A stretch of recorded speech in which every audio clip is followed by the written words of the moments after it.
Welcome to Rise and Shine, your daily business tech boost with me, Charly Leetham. If you're a small business owner looking to simplify technology and get real, actionable advice from someone with 35 years of IT experience, you're in the right place. Every episode, I'll dive into tools and systems like email, CRM, marketing and tracking, and I'll break them down into bite-sized tips you can use straight away. Your time is valuable, so let's get straight to the point. It's time to work smarter, not harder.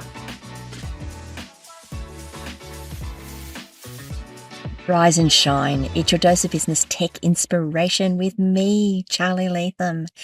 Episode number, I think it's 611. I'm just checking that. 611.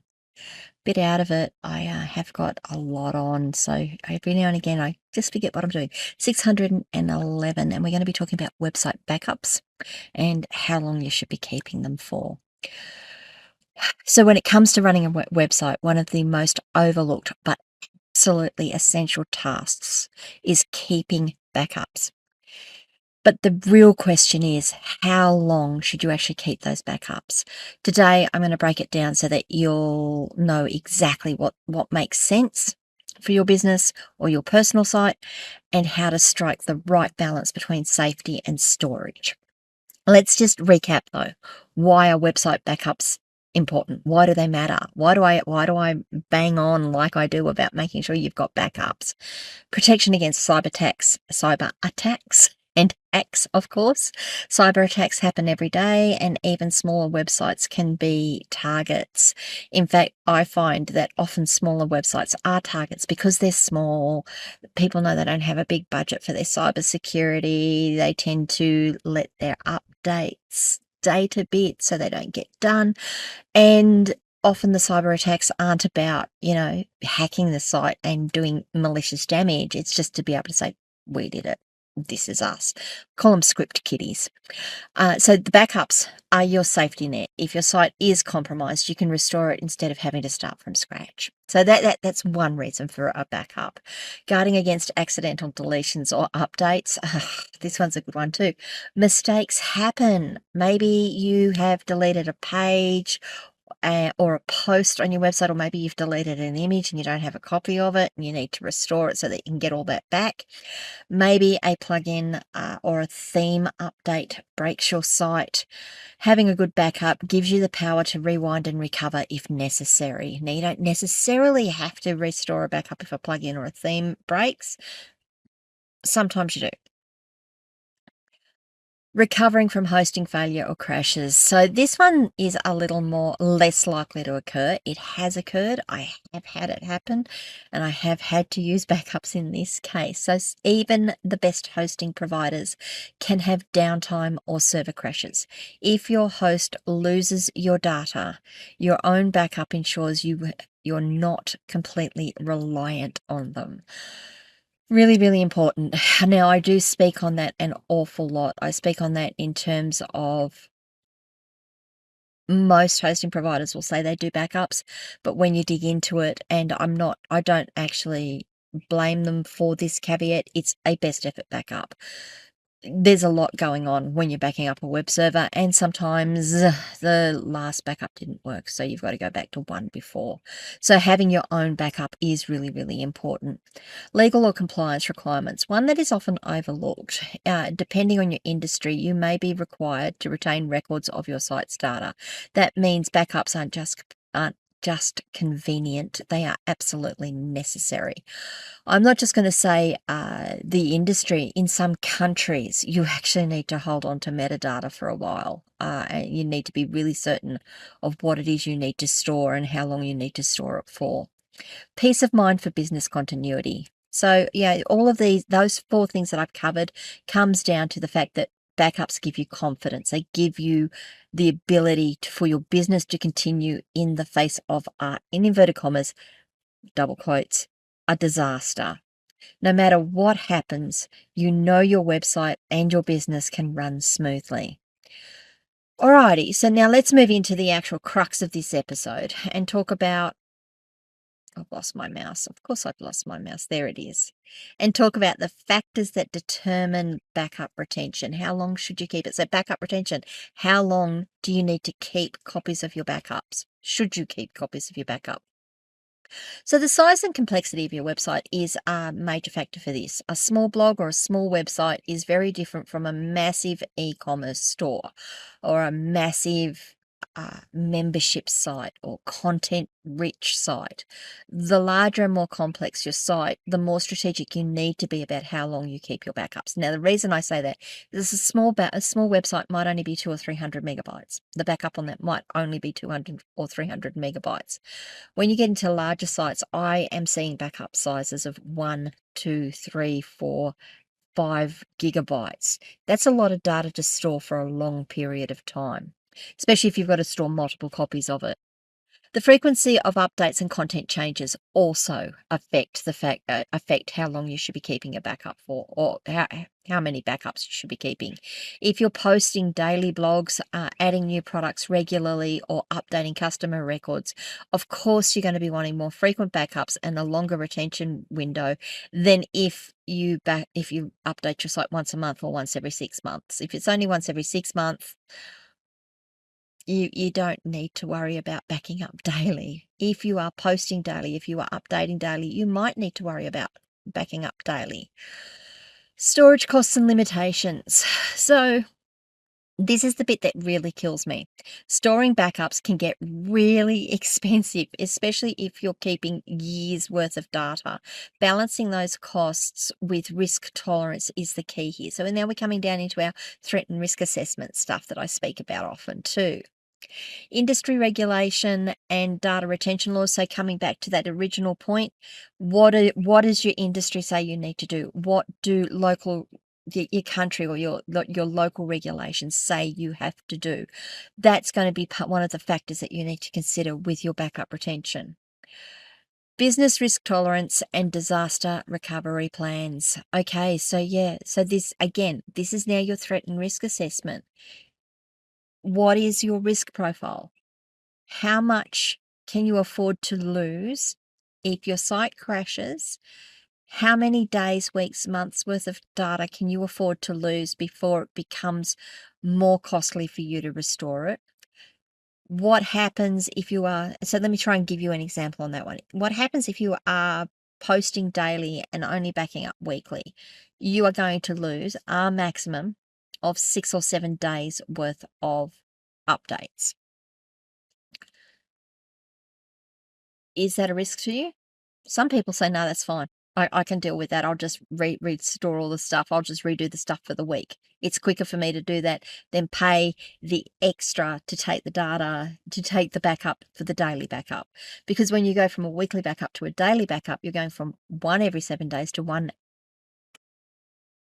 a day for 7 days. So 7 times the data you have to store, and for how long? Okay. So what is your risk profile there? What does threat and risk assessment tell you? What happens if this goes down? What's the impact on your business, and what's it going to cost you? Then what does it cost you to mitigate that down to something that you're prepared to accept? So what are our best practices for backup retention? That, again, this is going to be something that you need to make some decisions on, and that threat and risk assessment, that risk profile that you create is really important. It's going to address a lot of this. It's going to inform a lot of the decisions that you take in this part of your backup strategy. Short-term daily or weekly backups for quick recovery. Do you want to keep a rolling set of daily or weekly backups so you can quickly restore from recent issues?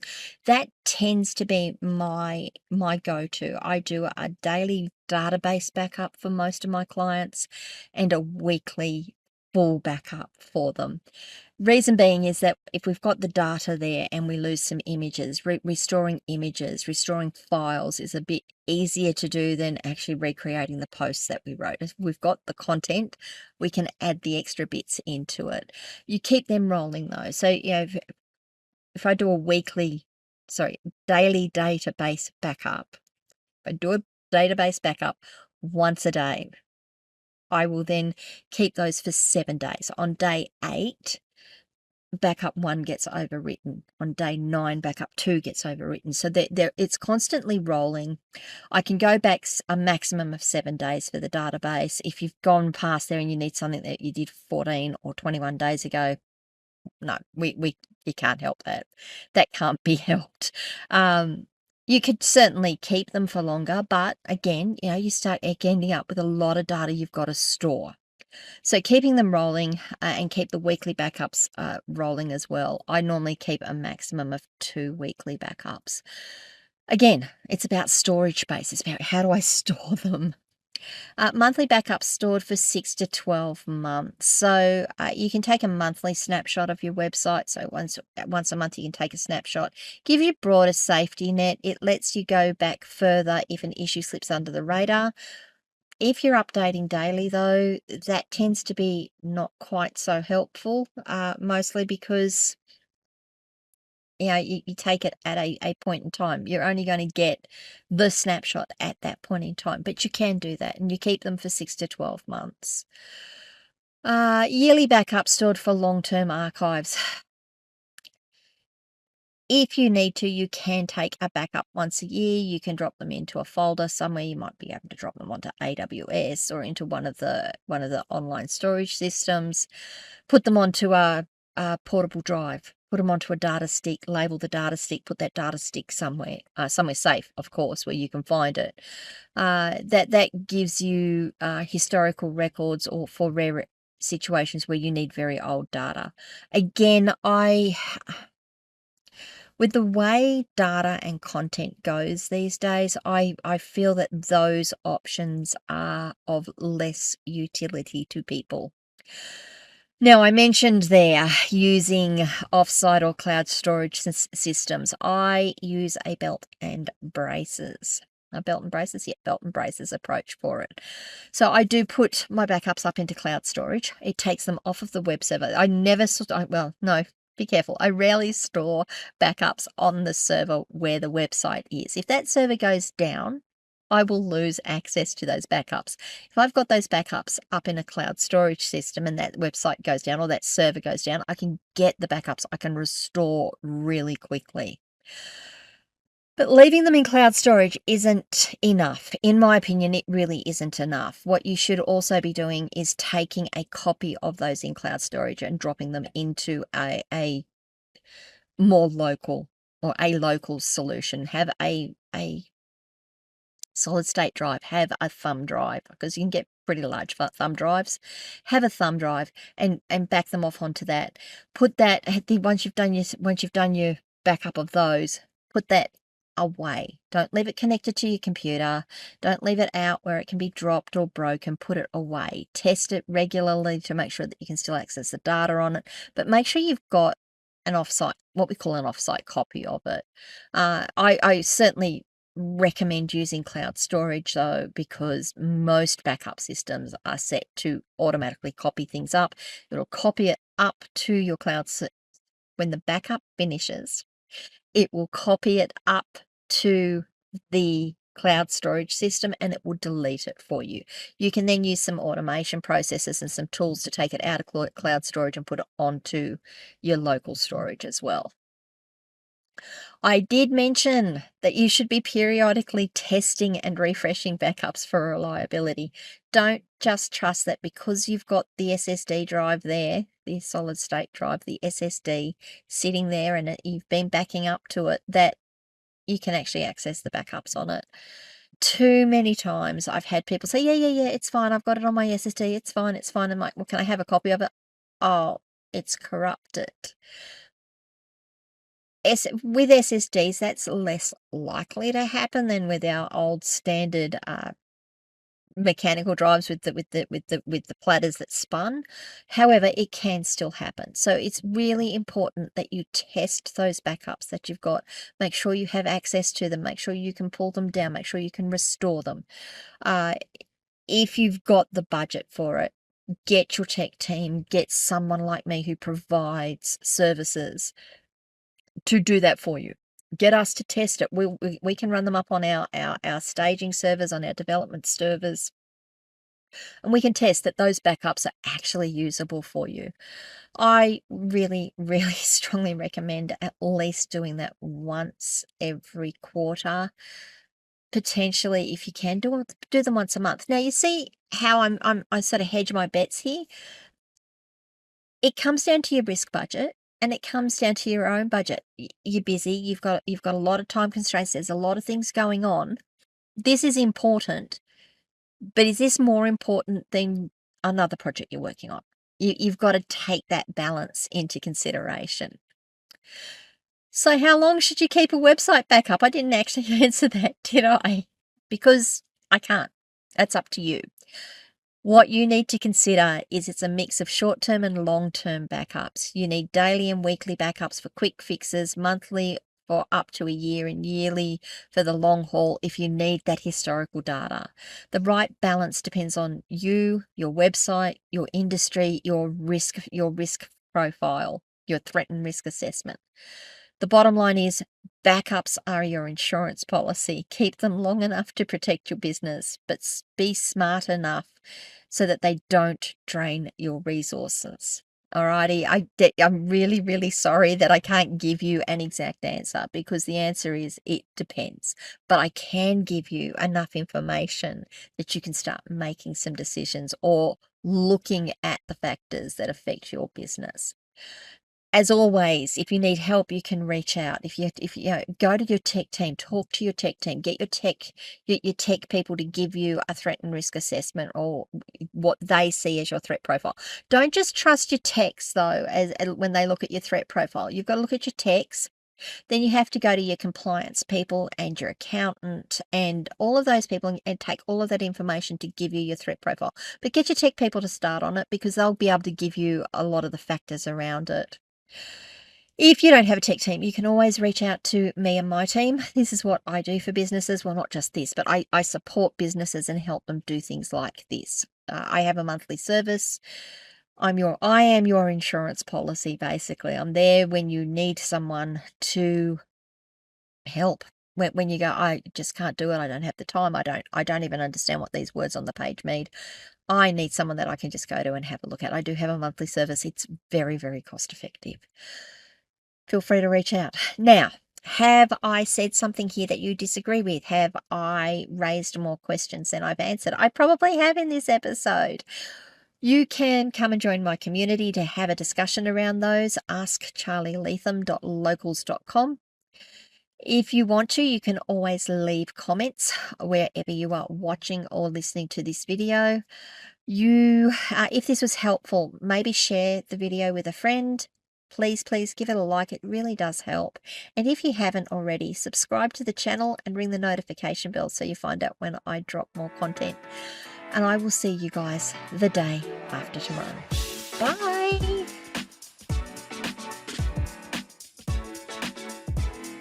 Hey there, thanks so much for tuning in to Rise and Shine, your daily business tech boost. I hope today's episode gave you some actionable insights that will make your business tech work smarter for you. If you found value, be sure to subscribe, leave a review, and share it with other small business owners who could use a daily boost. For more tips, tools, and resources, visit www.askcharlyleetham.com. Until next time, keep rising, keep shining, and let's make tech simple together.